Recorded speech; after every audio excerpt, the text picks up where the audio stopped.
This is stochastic processes, module 9, branching processes. In the lecture 1, we have discussed the definition and the examples of branching processes. Important discrete type branching process, Galton-Watson process, is discussed in detail. We found mean and variance of Galton-Watson process. Then we find the probability of extinction for the Galton-Watson branching process. This is lecture 2. In this lecture, we are going to discuss Markov branching process. This is a very important branching process of a continuous type. In this, we are going to start with the probability generating function. Then we are finding the probability of extinction, and we discuss the limit theorem. Finally, we are going to discuss some other important branching processes at the end.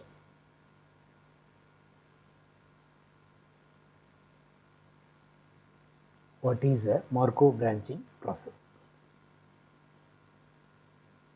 Let Zt be the number of particles at time t. The sequence Z of t, the collection of random variables Z of t for t greater than or equal to 0, form a Markov branching process with the following assumptions. Let delta 1 comma k plus ak times h plus order of h, or k is equal to 1, 0, 1, 2 and so on, represents the probability that a single particle will split producing k particles during a small time interval t to t plus h of length h. Delta of 1 comma k denotes the Kronecker delta function. Assume that a1 is less than or equal to 0. For k 0, 2, 3 and so on, ak's are greater than or equal to 0. And summation of ak's starting from 0, 1, 2 and so on, that will be 1, that will be 0. We further postulate that individual particles act independently of each other, always governed by the infinitesimal probabilities. Note that we are also assuming time homogeneity for the transition probabilities, since ak is not a function of time at which the conversion of split occurs. Since ak is not a function of the time at which the split occurs.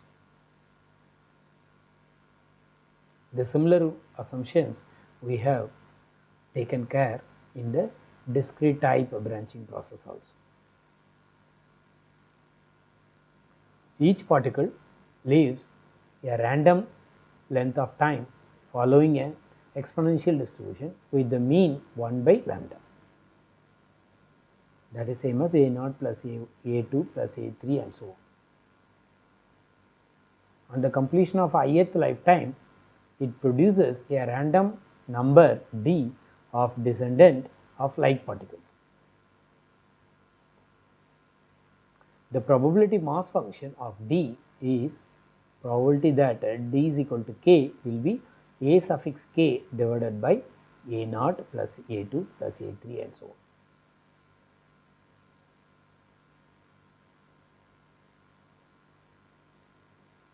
The lifetime and the progeny distribution of separate individuals are independent and identically distributed.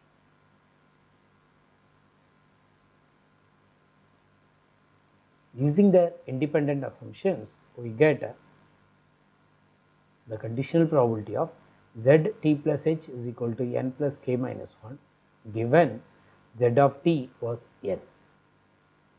That is same as n times a suffix k of h plus order of h. You know that small order of h means small order of h divided by h tends to 0 as h tends to infinity, as h tends to 0. Order of h divided by h tends to 0 as h tends to 0. And for k equal to 1, the probability of z of t plus h is equal to k given z of t is equal to n. Probability of z of t plus h is equal to n given z of t is equal to n, that will be 1 plus n times a1 h plus order of h. So for k 0, 2 and 3 we have a separate expression, and for k equal to 1 we have a different expression.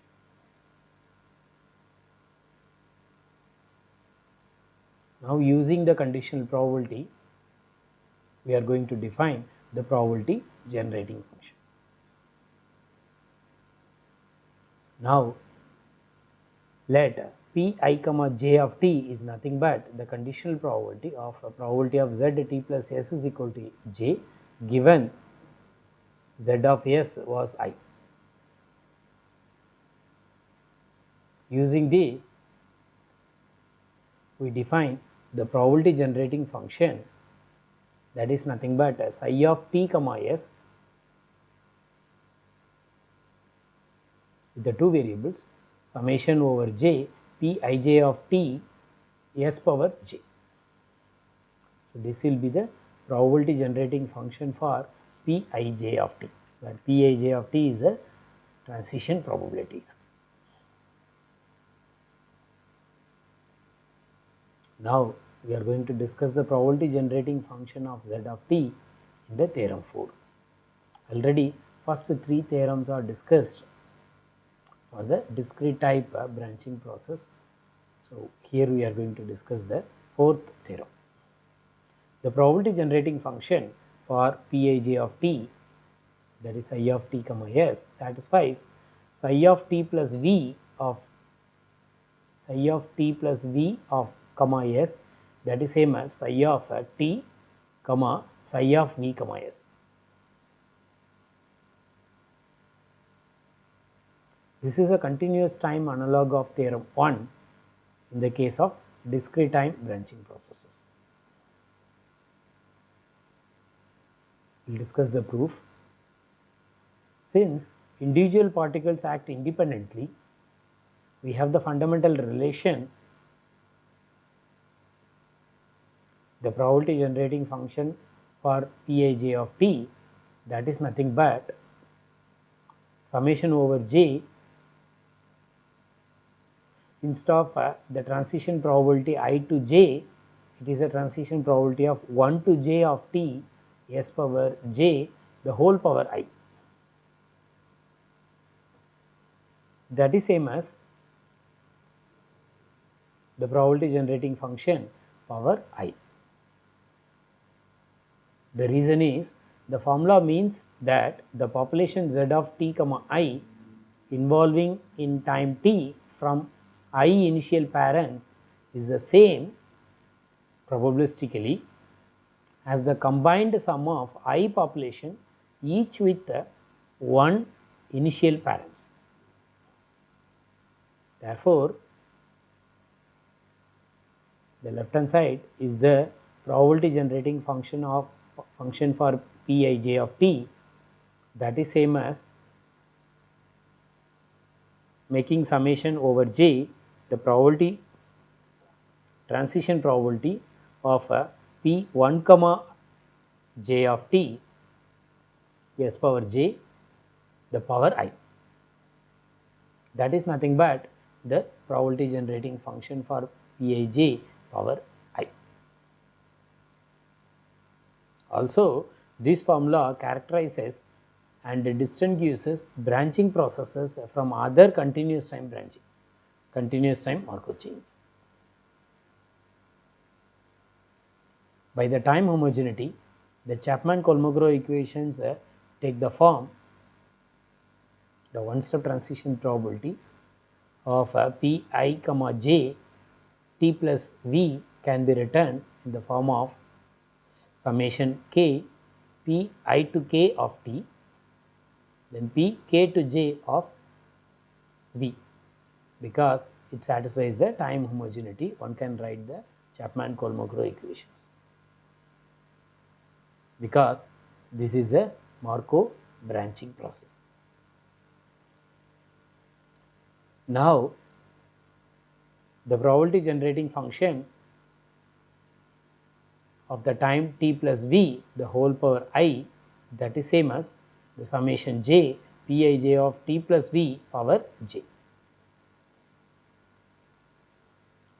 So, using Chapman-Kolmogorov equation, you can write the pij of t plus v is a summation over k pi k of t p kj of v.